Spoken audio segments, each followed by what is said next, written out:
hoje o ECA Digital, o Estatuto da Criança e do Adolescente, que também prevê medidas para a segurança desses grupos no ambiente virtual. Sobre esse assunto, a gente conversa agora aqui na Band News FM com a advogada especialista em proteção de dados pessoais sensíveis e proteção de crianças e adolescentes online, a Maraísa Cesarino, sócia da Daniel Advogados. Ela também é mestra em Filosofia e Direito pela USP. Doutora, boa tarde para você. Obrigada por topar conversar com a gente, achar um tempinho aí. Vamos falar um pouco sobre que avanços que representa a gente ter um ECA voltado também para o ambiente virtual? Boa tarde, Larissa, Humberto, obrigada a vocês por nos receberem com tanto carinho. A gente está muito animado com a entrada em vigor dessa lei. Vamos falar um pouco sobre ela, então.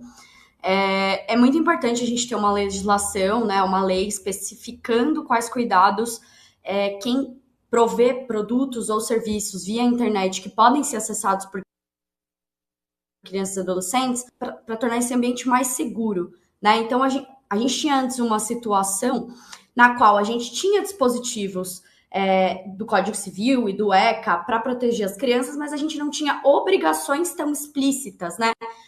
Principalmente relativas ao design, a criação de canais de denúncia, a recepção dessas denúncias e a forma de lidar com elas. Agora a gente tem uma lei que coloca um piso comum para as empresas dos cuidados que elas têm que ter em relação às crianças e adolescentes online, né? Então, isso é um avanço muito grande, assim, para o nosso país, principalmente diante das situações que a gente estava tendo, né? De assédio, de cyberbullying, organização de ataques em escolas, etc. Então, acho que o campo do direito digital como um todo foi muito beneficiado, assim, por essa lei, porque justamente ela não tira as crianças do ambiente digital, ela faz o contrário, né? Ela faz o ambiente digital ser mais proporcional, ser mais adequado para crianças e adolescentes. Doutora Maraísa, boa tarde. Humberto Ferretti quem fala por aqui. Boa tarde. Dando uma olhada nos principais pontos dessa lei, o que mais me chamou a atenção foi aquele que acaba com a autodeclaração de idade. Hoje a pessoa vai entrar num site que tem conteúdo violento, que fala sobre bebida alcoólica, site de pornografia, site de aposta, aparece ali uma caixinha, né? Você tem mais de 18 anos? A pessoa com qualquer idade clica em sim e o acesso é liberado. Isso teoricamente acaba. Mas acaba como na prática?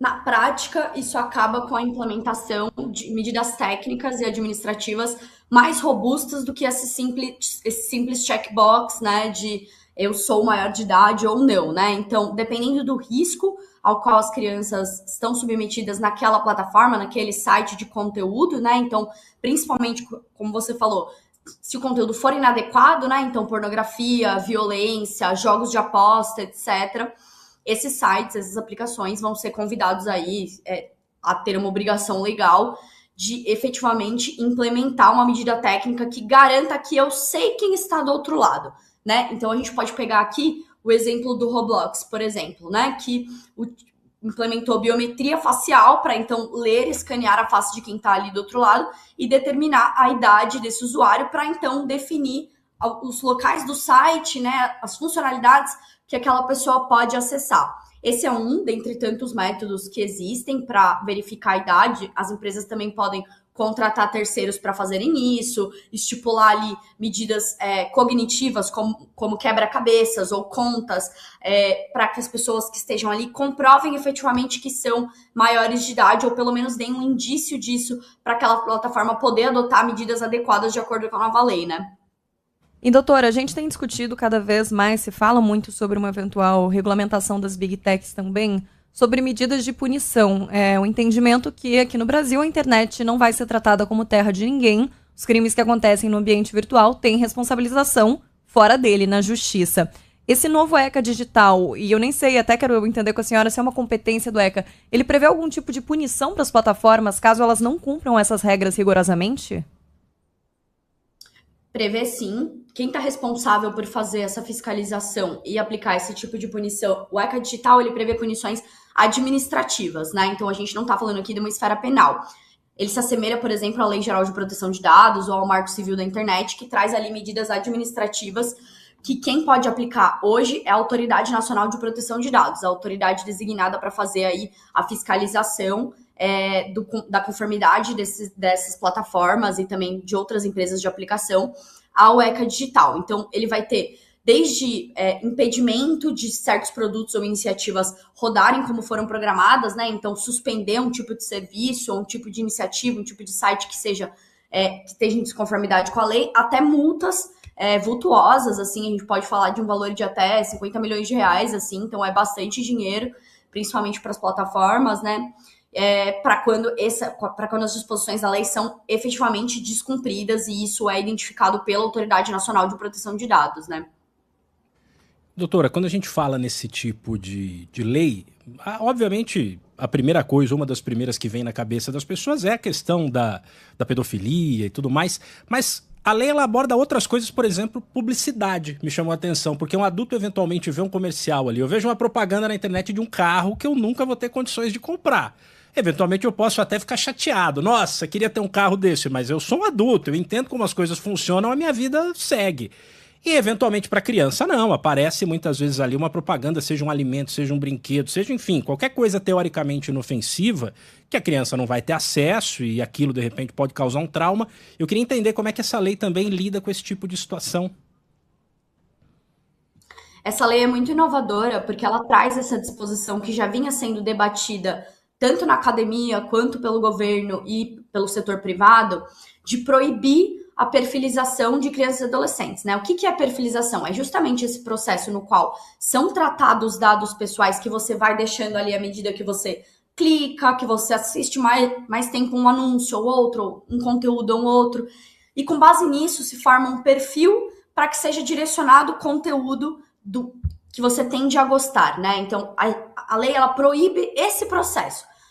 Proíbe as plataformas e os sites de perfilizar, criar perfis de consumo para direcionamento de publicidade para crianças e adolescentes, né? Que já era uma discussão, porque a publicidade para crianças e adolescentes, no geral, tanto se a gente pegar ali Código de Defesa do Consumidor, o ECA, os próprios posicionamentos do CONAR, ela já era considerada abusiva a propaganda para crianças e adolescentes, né? Justamente por causa dessa vulnerabilidade cognitiva que as crianças e adolescentes têm. Então, a lei ela vem reforçar, trazendo uma obrigação que antes era uma construção jurídica, né?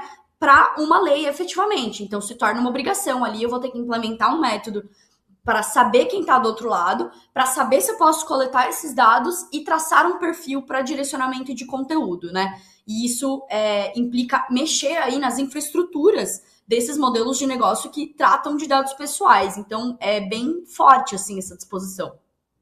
Doutora, pegando o gancho da pergunta do Ferretti, hoje a gente tem muitas crianças e adolescentes que são transformados em influenciadores digitais. Tem uma máxima que os professores sempre falam. Antes você passava numa escola, o que você quer ser quando crescer? A criança dizia, queria ser artista, jogador de futebol. Hoje eles querem ser youtubers. O que o ECA Digital prevê sobre esse uso da imagem da criança? Porque para uma criança de 5, 6 anos estar fazendo uma publi, tem um pai, uma mãe, um responsável que está gravando por trás, que está editando, que está negociando esses contratos. Qual que é o entendimento que a gente tem sobre isso? A gente já tinha disposições no Marco Civil da Internet e no ECA proibindo, né, a veiculação de conteúdo das crianças em posições sexualmente sugestivas, enfim, conteúdo pornográfico ou que implicasse a violação de direitos humanos das crianças e adolescentes. O ECA Digital, ele foca menos nessa produção de conteúdo, mas sim ele vai falar que é necessário que as crianças e adolescentes sejam sempre acompanhados ali por um adulto, e quem vai ser responsabilizado por estar colocando a criança e criando um conteúdo inadequado a partir do tratamento que é destinado àquela criança em público são os pais ou responsáveis. Mas ela é uma lei que está muito mais preocupada com o design das plataformas e com a transformação do ambiente digital num ambiente propício para as crianças e adolescentes, onde elas sofram menos assédio, onde elas sofram menos possibilidades de violência, etc. Doutora, uma última da minha parte. A lei diz o seguinte, rede social, adolescente com menos de 16 anos precisa ter a conta vinculada à conta dos pais.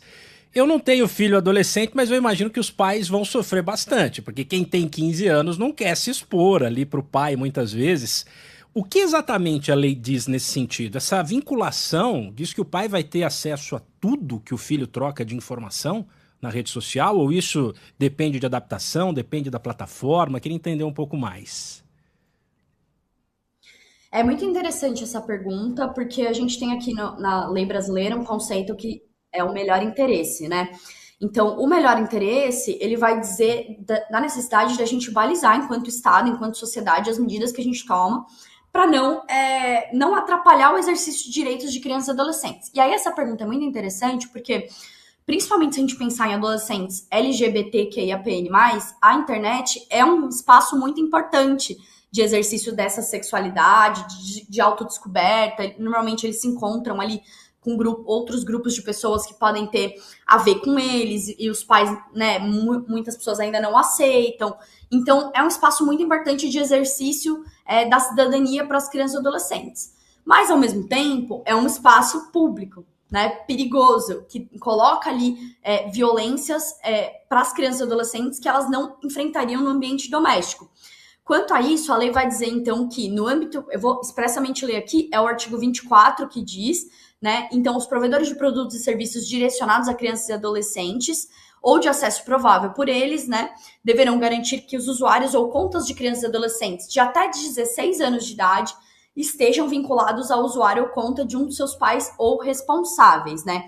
E aí, os provedores desses serviços, eles vão ter que avisar que os pais podem fazer esse controle, mas também avisar as crianças e os adolescentes que esse controle está ativo, né? E em que medida eles estão sendo monitorados. Então, eles vão ter que sinalizar ali se o chat está sendo monitorado ou se os pais só estão controlando ali o tipo de postagem que pode ser feita ou as pessoas com quem eles podem conversar. Então, existe, paralelamente a essa obrigação de adicionar travas, né, para o uso das redes sociais e vinculá-las às contas de um adulto, existe uma obrigação de transparência que já existia antes também, se a gente for ver ali resoluções do CONANDA, que é um órgão importante para a regulação de direitos das crianças e adolescentes no Brasil, essa necessidade de informar essas crianças, né, que elas estão sendo monitoradas, em que aspectos elas estão sendo monitoradas, também para estimular ali um debate com os pais ou responsáveis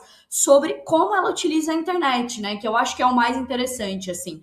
Falta muita literacia digital, então, como você bem disse, os pais acredito que também vão sofrer para aprender aí a adaptar esses espaços para os filhos, a usar essas funcionalidades e a mesmo ter conversas mais honestas com as crianças e adolescentes sobre o que acontece ali nas redes sociais, né? Então, acho que é um estímulo importante também para a relação dos pais e filhos. Tá certo, conversamos aqui na Band News FM com a Maraísa Cesarino, ela que é advogada especialista em proteção de dados pessoais sensíveis e proteção de crianças e adolescentes no meio virtual. Doutora, te agradeço demais pelo teu tempo. Até uma próxima. Eu que agradeço. Bom trabalho. Valeu.